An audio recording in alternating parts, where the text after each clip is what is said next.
Good afternoon. BA third year का आज का ये दूसरा पीरियड है। इसमें हम चौथे चैप्टर के बारे में चर्चा करने जा रहे हैं। लोकमान्य बाल गंगाधर तिलक के बारे में कल हमने जो भी बातें कही या उसकी चर्चा की, इस तरह से जहालमतवादी नेता और लोकमान्य बाल गंगाधर तिलक का एजुकेशन और उनके काम और उनकी जो तहरीकात है, उसी के साथ साथ उनके जो साप्ताहिक है, जैसे कि गीता रहस्य, और ये जो गीता रहस्य नाम की किताब इन्होंने जेल में लिखी, इसके बारे में भी हमने चर्चा की। केसरी और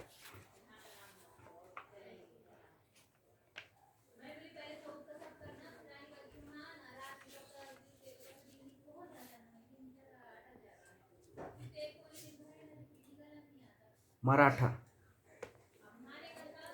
ये जो दो पेपर उन्होंने शुरू किए, इसके बारे में हमने चर्चा की। और उसी के साथ साथ जो है तो गणेश उत्सव और शिव जयंती, ये दो कार्यक्रम यानी कि जो उत्सव मनाए जाते थे, ये भी जो है तो लोकमान्य बाल गंगाधर तिलक ने शुरू किया। अब इसके बाद हम देखेंगे जिस तरह से लोकमान्य बाल गंगाधर तिलक जहाल मतवादी थे, जहाल गठ का नेतृत्व करने वाले थे, उसी के साथ साथ जो है तो इन्होंने उसके बाद जो है तो अब हम यहाँ से देखेंगे कि होम रूल लीग की स्थापना जो है वो लोकमान्य बाल गंगाधर तिलक ने की। होम रूल लीग की स्थापना जो है तो एनी बेझंट यांच्याबरोबर सहकार्य करून होम रूल लीगची स्थापना लोकमान्य बाल गंगाधर तिलक यांनी केली।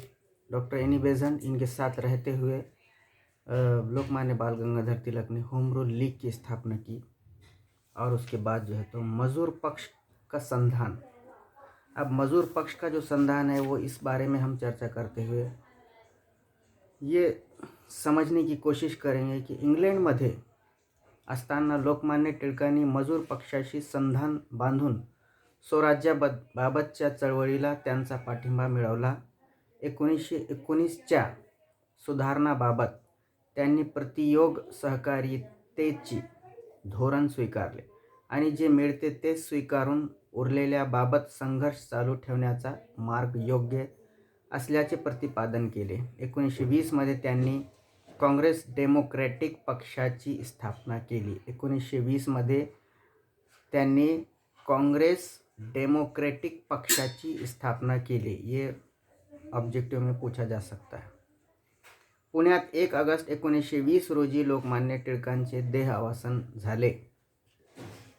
आता या ग्रंथामध्ये त्यांनी जे लिहिले की गीता रहस्य, पहिला ग्रंथ त्यांचा गीता रहस्य होता, दुसरा ओरायन, तीसरा होता the Arctic Home in the Vedas, असे 3 ग्रंथ त्यांनी लिहिलेले आहेत।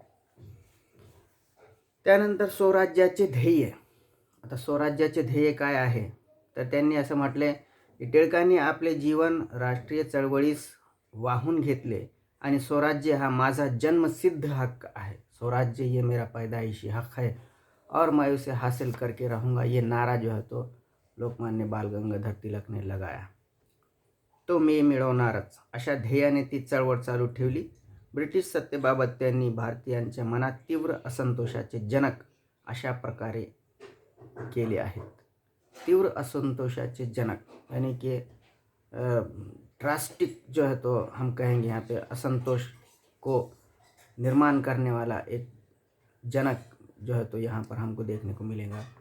इस तरह से त्यानंतर मजूर पक्षाशी मित्रत्व, मजूर पक्षाची जे मित्रत्वाचे जे संबंध आहे त्यामध्ये लोकमान्य टिळकांनी इंग्लंडमधील मजूर पक्षाशी मित्रत्वाचे नाते प्रस्थापित केले होते। त्याचबरोबर पक्षाची मित्रत्वाचे नाते प्रस्थापित केले होते। त्याच मजूर पक्षाच्या सरकारने 1947 मध्ये म्हणजेच लोकमान्य टिळकांच्या मृत्यूनंतर 27 वर्षांनी भारताला स्वातंत्र्य बहाल केले, हेही लक्षात घ्यावे लागते।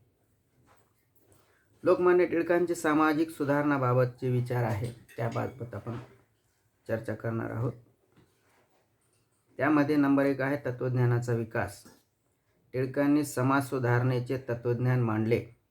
त्यांच्या या तत्त्वज्ञानामध्ये भारतीय तत्त्वज्ञानाचा प्रभाव पडलेला दिसून येतो.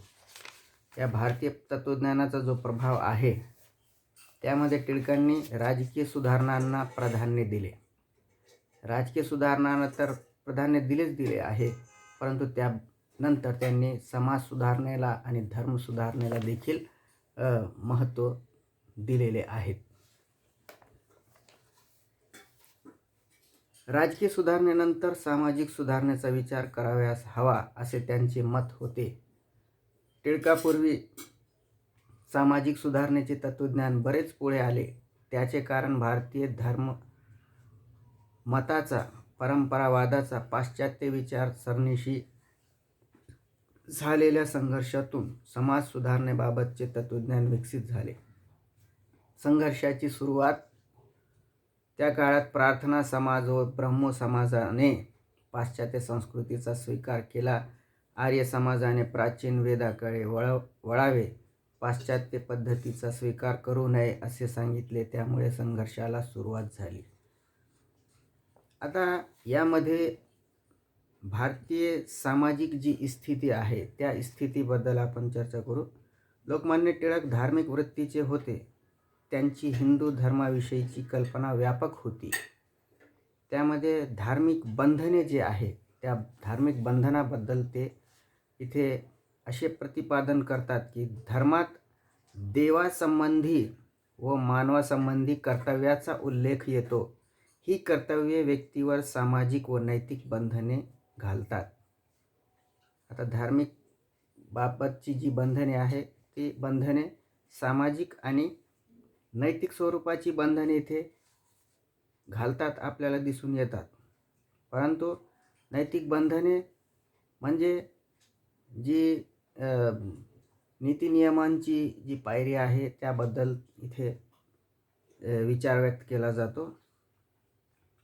दुसरा आहे लोकजागृती. समाजातील धार्मिक विधी व परंपरा सहजासहजी बदलता येत नाहीत. त्यासाठी लोकशिक्षण व लोकजागृती घडवून आणणे आवश्यक असते. लोकजागृतीसाठी लोकशिक्षण आणि लोकजागृती हे महत्त्वाचे आहे. लोकांना शिक्षण असेल तर जागृती आपोआप निर्माण होते, परंतु शिक्षणच नसेल तर जागृती कुठून निर्माण होईल असा विचार इथे लोकमान्य टिळक व्यक्त करतात. त्यानंतर सामाजिक विषमता. सामाजिक विषमता म्हणजे समतेच्या विरुद्ध असणारी जी विचारधारा आहे ती सामाजिक विषमता आहे. म्हणून समाजामध्ये जे उच्च नीचता आहे ही विषमता आहे.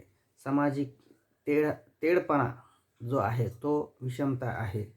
म्हणजे दुसऱ्याला कमी लेखणे किंवा हीन मानणे ही विषमता आहे. श्रीमंत गरीब ही विषमता आहे. म्हणून सांगण्याचं तात्पर्य असं आहे की समाजात ब्राह्मण, क्षत्रिय, वैश्य, शूद्र हे 4 वर्ग होते. त्या काळामध्ये ही विषमताच होती. ब्राह्मण, शूद्र, वैश्य आणि क्षत्रिय. ब्राह्मणांनी फक्त शिक्षण घ्यायचं किंवा सत्ता गाजवायची, क्षत्रियांनी फक्त लढा द्यायचा आणि वैश्याने शेती करायची आणि शूद्रांनी हीन स्वरूपाची कामे करायची. अशा प्रकारची जी वर्गवारी समाजामध्ये निर्माण झालेली होती ती वर्गवारी ही 4 वर्णामध्ये झालेली होती आणि या 4 वर्णांचे अनेक लोकांनी समर्थन देखील केलेले आहे आणि ती वर्गवारी आजपर्यंत चालू आहे. आणि सांगण्याचं तात्पर्य असं आहे की तेव्हा टिळक म्हणतात की प्रत्येक देव जर अस्पृश्यता पाळत असेल तर त्याला मी देव म्हणून ओळखणार नाही. हे भाषण संपल्यानंतर सभेत जमलेल्या 150 लोकांनी एक जाहीरनामा प्रसिद्ध केला. या जाहीरनाम्यावर सही करणाऱ्या लोकांनी मी वैयक्तिक दैनंदिन जीवनात अस्पृश्यता पाळणार नाही. मात्र या जाहीरनाम्यावर टिळकांनी सही केली नाही, कारण टिळकांच्या मते आम्हाला सामाजिक नसून राजकीय सुधारणा हवी. आपले सामाजिक प्रश्न ब्रिटिशांशी सोडवावेत हे त्यांना मान्य नव्हते. म्हणून समाजामध्ये निर्माण झालेली ही जी वर्गवारी आहे ती लोकमान्य टिळकांना मान्य नव्हती आणि त्यांनी त्यावर सही देखील केली नाही, स्वाक्षरी केली नाही. त्यांचं म्हणणं असं होतं की प्रत्यक्ष देवाने जरी सांगितले की मी अस्पृश्यता पाळतो तर ते मी ऐकणार नाही, असा त्यांचा आग्रह होता. म्हणून त्यांचा मत असा होता की जे शूद्र आहे, अस्पृश्य निर्माण करणारे जे लोक आहे ते त्यांना मान्य नव्हते. म्हणून सांगण्याचं तात्पर्य असं आहे की समाजामध्ये समानता असावी असा त्यांचा आग्रह होता, असे आपण इथे म्हणू शकतात. म्हणून त्यांनी समाज सुधारणेपेक्षा जास्त राजकीय सुधारणेवर लक्ष दिले. कारण हे राजकीय सुधारणा निर्माण होणे किंवा राजकीय स्वातंत्र्य मिळणे हे ब्रिटिशापासून त्यांना अपेक्षित होते. म्हणून त्यांनी ब्रिटिशाशी लढा देण्यासाठी सर्व भारतीयांना पाचारण केले आणि भारतीयांना समजावून सांगितले की जोपर्यंत आपण या विळख्यापासून स्वातंत्र्य मिळवू शकणार नाही तोपर्यंत आपल्या देशामध्ये राजकीय व सामाजिक सुधारणा देखील घडू शकणार नाही. अशा स्वरूपाचा जो विचार आहे तो लोकमान्य बाळ गंगाधर टिळकांनी इथे मांडण्याचा प्रयत्न केलेला आहे. यानंतरचा जो अभ्यास आहे किंवा यानंतरचे जे लोकमान्य टिळकांचे जे विचार आहेत ते आपण पुढच्या तासामध्ये पाहू. धन्यवाद.